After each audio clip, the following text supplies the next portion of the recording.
ఇక white ration card ఉంటేనే 6 గ్యారంటీలు లబ్ధిదారులకు, అదే ప్రాథమిక క్రైటీరియా. ఈ నెల 28 నుంచి దరఖాస్తుల స్వీకరణ. రెవెన్యూ మంత్రి పొంగులేటి శ్రీనివాసరెడ్డి 6 గ్యారంటీలకు వైట్ రేషన్ కార్డు కనీస అర్హత అని రెవెన్యూ మంత్రి పొంగులేటి శ్రీనివాసరెడ్డి స్పష్టం చేశారు. ప్రస్తుతానికి ఈ క్రైటీరియాను తంబ్రూలుగా పెట్టుకున్నట్లు వివరించారు. ఈ నెల 28 నుంచి వచ్చే నెల 6వ తేదీ వరకు గ్రామ సభలు నిర్వహించి దరఖాస్తులు స్వీకరించనున్నట్లు వెల్లడించిన ఆయన అప్లికేషన్స్ తీసుకున్న తర్వాత అధికారులు రసీదు అందజేస్తారని తెలిపారు.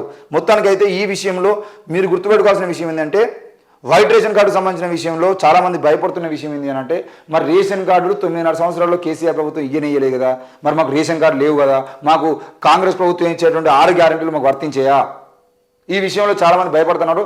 దాన్ని మనం మాట్లాడుకుందాం తప్పకుండా. ఎందుకంటే నిన్న జరిగినటువంటి కాన్ఫరెన్స్లో కూడా, కలెక్టర్ వద్ద జరిగినటువంటి మీటింగ్లో కూడా రేవంత్ రెడ్డి గారు చెప్పారు, ఎట్టి పరిస్థితుల్లో కూడా దానికి సంబంధించిన విషయంలో మనము ఇబ్బంది పడాల్సిన అవసరం అయితే లేదు. 28 నుంచి జనవరి 6 దాకా దరఖాస్తులు స్వీకరించాలని చెప్పేసి చెప్పిండు. పథకాల పంచ్, మహాలక్ష్మి, గృహజ్యోతి, ఇందిరమ్మ ఇండ్లు, చేయుత, రైతు భరోసా పథకాలకే దరఖాస్తులు. స్త్రీ పురుషులకు వేరువేరు కౌంటర్లు. దరఖాస్తులన్నీ కంప్యూటరీకరించి రసీదులు ఇస్తాము. రేషన్ కార్డు లేకుంటే దరఖాస్తులోనే చెప్పాలి నాకు రేషన్ కార్డు లేదని. వాటిని పరిశీలించి అర్హులకు కార్డులు ఇస్తాం. ఇది నిన్న రేవంత్ రెడ్డి గారు చెప్పినటువంటి విషయం. ఏమంటున్నాడు రేవంత్ రెడ్డి అని అంటే, ముఖ్యంగా నిన్న జరిగినటువంటి మీటింగ్లో మనం అర్థం చేసుకోవాల్సిన పరిస్థితి ఏంటంటే, రాష్ట్రంలో కొత్తగా ఈ 9.5 సంవత్సరాల్లో కొత్తగా పెళ్లి చేసుకున్న వాళ్ళు ఉన్నారు. వైట్ రేషన్ కార్డుల కోసం, లేదంటే పేదలు కూడా కొత్తగా రేషన్ కార్డుల కోసం చాలామంది అప్లికేషన్లు ప్రతి సంవత్సరం పెడుతూనే ఉన్నారు, కానీ రేషన్ కార్డులు రాలేదు.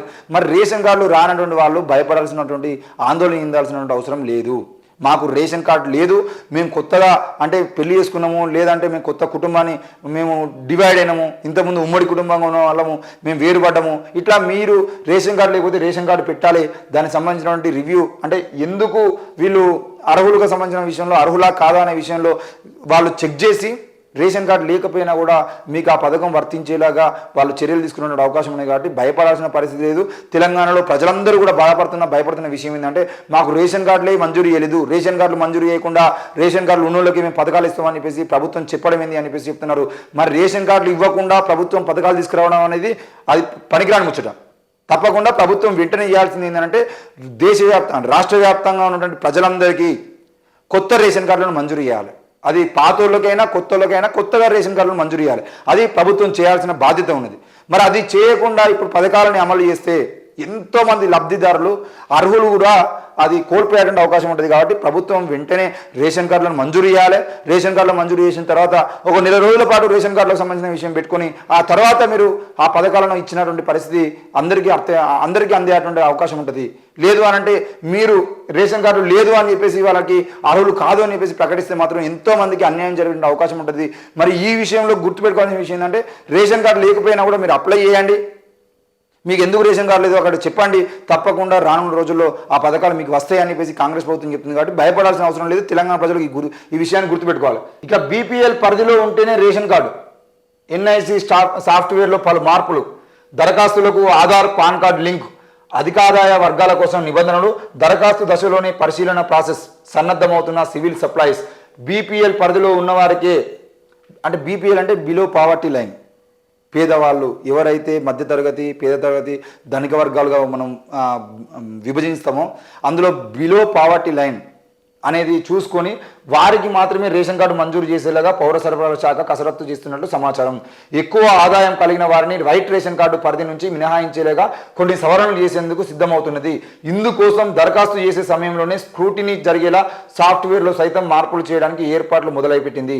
కేంద్ర ప్రభుత్వ పరిధిలోని ఎన్ఐసి నేషనల్ ఇన్ఫర్మాటిక్స్ సెంటర్ అధికారులకు లేఖ రాసిన state civil supplies department Aadhaar card, pan నెంబర్ను అనుసంధానం చేసేలా సూచనలు చేసినట్టు ఆ శాఖ వర్గాలు సమాచారం. త్వరలోనే దీనిపైన స్పష్టత రానున్నది. ఏది ఏమైనా కూడా బిలో పావర్టీ లైన్కు దిగువన ఉన్నటువంటి వాళ్ళు ఎవరైతే ఉన్నారో, పేదవాళ్ళు ఎవరైతే ఉన్నారో వాళ్ళందరికీ వైట్ రేషన్ కార్డులు ఇచ్చే విధంగా వాళ్ళు ప్లాన్ చేస్తున్నారు. మరి ఆ రేషన్ కార్డులు తొందరగా వచ్చేది అంటే ఎన్నో పథకాలకి రేషన్ కార్డుని మీరు పెడుతున్నారు. కాబట్టి రేషన్ కార్డు తొందరగా ఇస్తే పథకాల లబ్ధిదారులలో కూడా అవకతవకలు జరిగేటువంటి అవకాశాలు ఉంటాయని చెప్పేసి కూడా మేము కాంగ్రెస్ పార్టీ చెప్తాను.